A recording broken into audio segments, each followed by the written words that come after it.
Welcome back. Hamas has appointed its leader, Yahya Sinwar, as its new political chief. Sinwar was one of the masterminds of the October 7th attack on Israel.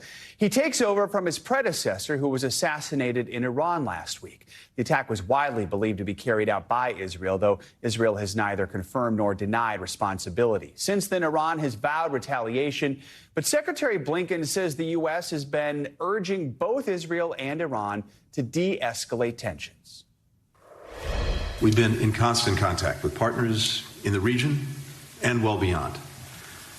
In those conversations, we've heard a clear consensus.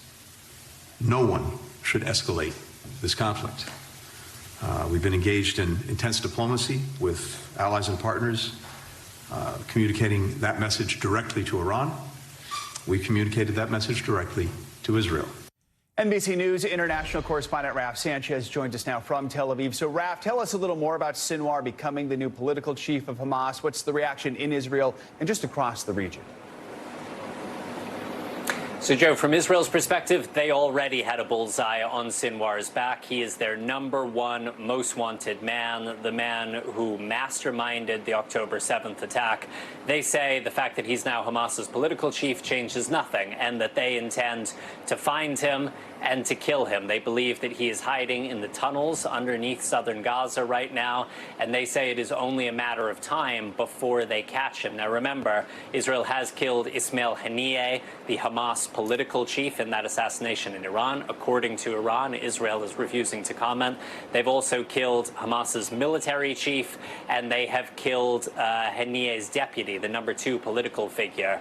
So Sinwar is now the undisputed leader of Hamas. He has consolidated all power within him, and there's always been something of a question of who's in charge of Hamas. Is it the political side? Is it the military side? Is it the people on the ground in Gaza? And we have a very, very clear answer now. It is the hardline leadership of Yahya Sinwar inside of Gaza that is calling all of the shots. Jeff. Raf, we understand President Biden spoke with the leaders of Egypt and Qatar to discuss regional tensions and that effort for a ceasefire in Gaza. Tell us about that, and does Sinwar's position as political chief change anything on that front?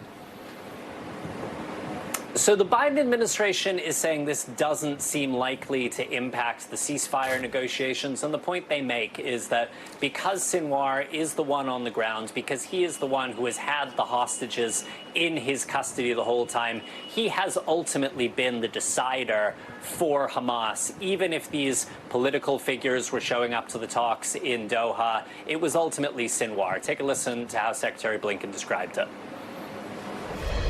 With regard to Mr. Sinwar, he has been and remains the primary decider when it comes to concluding a ceasefire. This is the decisive moment.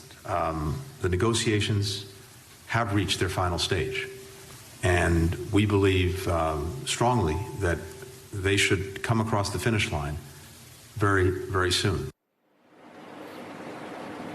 So the secretary is saying this is the decisive moment. These ceasefire negotiations should come to an end soon. But, Joe, they are made all the more complicated by this looming potential Iranian and Hezbollah attack. All right. Jeff. Raf Sanchez. Raf, thank you so much. Thanks for watching. Stay updated about breaking news and top stories on the NBC News app or follow us on social media.